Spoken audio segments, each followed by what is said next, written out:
Pada 2009, John Jones sedang meneroka Gua Nati Party. Pada hari itu, dia memutuskan bahawa dia mahu melalui salah satu regangan yang paling ketat di gua ini. Semakin dalam dia meneroka ke dalam gua ini, semakin ketat perjalanan dia.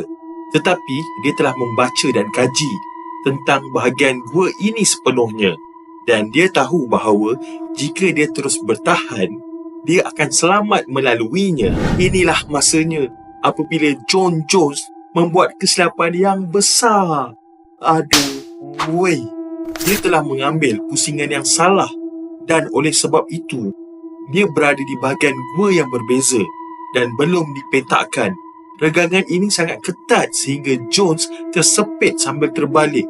Selepas 27 jam percubaan menyelamatkan dia, akhirnya dia meninggal dunia.